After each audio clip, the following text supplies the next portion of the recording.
Assalamualaikum warahmatullahi wabarakatuh. Bertemu lagi bersama Miss Rina kali ini dalam pelajaran PKN atau Pendidikan Pancasila dan Kewarganegaraan. Apa kabar kalian pada pagi hari ini? Semoga kalian tetap sehat dan tetap menjadi siswa yang prestisius, prestasi Islami dan jenius. Sebelum kita masuk ke materi kali ini, marilah kita mulai pelajaran hari ini dengan membaca basmalah. Bismillahirrahmanirrahim. Miss akan mengawali materi kali ini dengan menanyakan pada kalian apakah kalian masih ingat kelima sila Pancasila yang kalian biasa baca saat upacara bendera setiap hari Senin. Yuk kita baca sama-sama. Pancasila. 1. Ketuhanan yang Maha Esa. 2. Kemanusiaan yang adil dan beradab. 3. Persatuan Indonesia. 4. Kerakyatan yang dipimpin oleh hikmat kebijaksanaan dalam permusyawaratan perwakilan. 5. Keadilan sosial bagi seluruh rakyat Indonesia. Miss yakin kalian pasti sudah hafal Pancasila, karena kalian selalu mengucapkannya saat upacara setiap Senin pagi. Kali ini di kelas 7, kalian akan mempelajari proses perumusan Pancasila, yaitu bagaimana Pancasila itu bisa dibentuk, kemudian siapa saja tokoh-tokoh yang berperan dalam merumuskan Pancasila.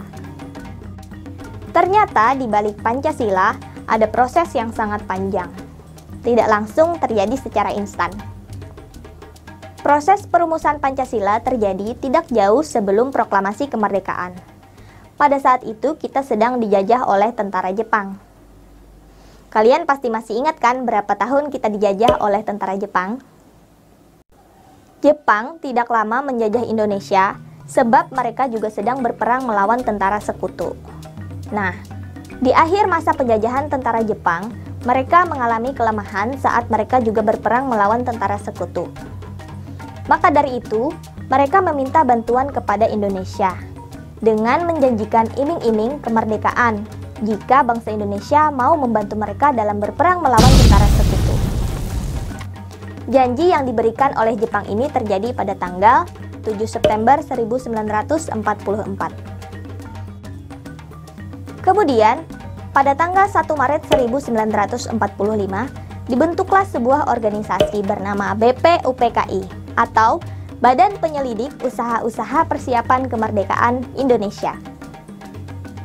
Atau dalam bahasa Jepang juga disebut dengan Dokuritsu Junbi Chosakai. Karena pada masa itu masa penjajahan tentara Jepang. Dalam keanggotaan BPUPKI pun masih ada orang Jepang di dalamnya. Nama-nama ketua, wakil, dan anggotanya adalah sebagai berikut. Wah, ternyata banyak juga ya orang-orang yang berperan di balik perumusan Pancasila. Nah, kalian perlu mengingat nama-nama mereka. Miss punya tips bagi kalian supaya mudah mengingat nama ini hanya dengan satu kalimat. Gimana caranya? Miss sudah membuatkan jembatan keledai untuk nama-nama di samping. Jembatan keledai adalah salah satu cara bagi kalian untuk mengingat dengan mudah. Dengan membuat satu kalimat yang walaupun tidak masuk akal dan tidak nyambung. Tapi, semakin aneh dan semakin tidak masuk akal kalimat tersebut, maka semakin cepat kalian ingat. Menarik ya? Contoh dari nama-nama anggota di samping, Miss sudah membuat jembatan keledainya menjadi kirim 4 kali sampai masuk.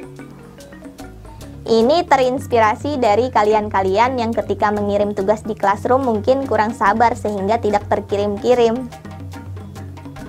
Oke, kirim 4 kali sampai masuk. Miss mendapatkan kalimat ini dari huruf-huruf awalan nama mereka. Kemudian tinggal kita ingat saja awalan dari nama mereka tersebut. Kirim 4 kali sampai masuk. K.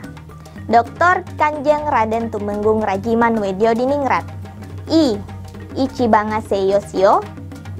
R. Raden Panji Suroso. I. Insinyur Soekarno. M. Muhammad Hatta. K. Ki Hajar Dewantara. K. Kiai Haji Mas Mansur. K. Kiai Haji Wahid Hashim. K. Kiai Haji Agus Salim. S. Supomo. Dan M. Muhammad Yamin. Kalian bisa coba praktikkan di rumah ya. Kirim 4 kali sampai masuk. K. Dr. Kanjeng Raden Tumenggung Rajiman Wedyodiningrat. I.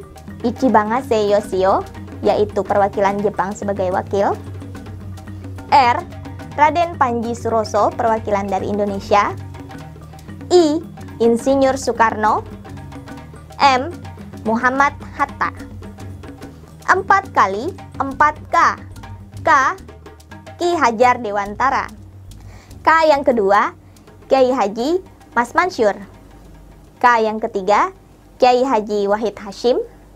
K yang keempat, Kiai Haji Agus Salim. Kemudian S. Supomo. Dan M. Muhammad Yamin. Di kegiatan BPUPKI terjadi 2 kali sidang. Dalam sidang pertama, berturut-turut dilaksanakan oleh 3 tokoh berikut. Para tokoh-tokoh tersebut mengemukakan pendapat mereka masing-masing tentang rumusan Pancasila atau rumusan dasar negara.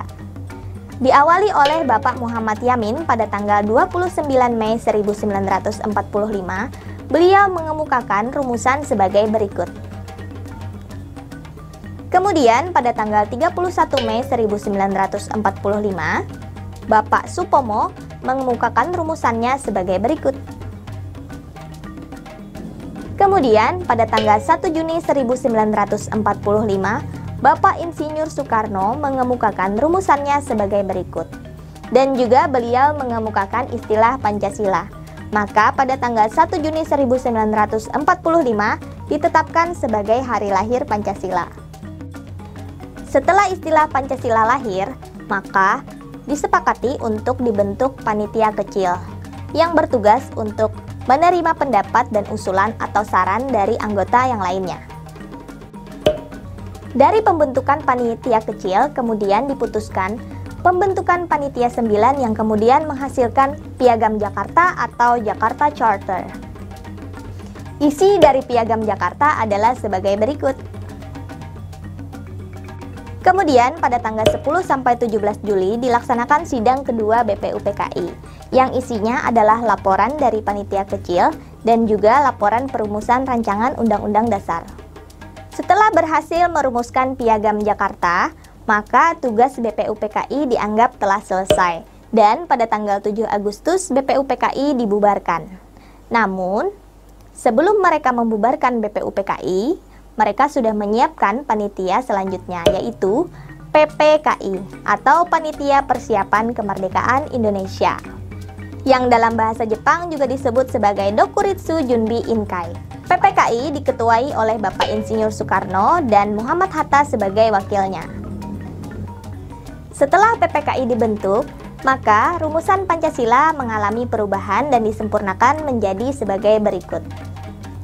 Perubahan ini diperuntukkan agar tidak terjadi perpecahan di negara Indonesia, agar bangsa Indonesia tetap bersatu, berdaulat, adil, dan makmur. Setelah perubahan tersebut disepakati, pada tanggal 18 Agustus 1945, maka hari itu pun juga ditetapkan sebagai Hari Penetapan Pancasila sebagai dasar negara Republik Indonesia. Sekian dulu untuk pembelajaran hari ini. Mari kita tutup bersama dengan membaca doa penutup majelis. Subhanaka Allahumma wa bihamdika asyhadu alla ilaha illa anta astaghfiruka wa atubu ilaik. Wassalamualaikum warahmatullahi wabarakatuh.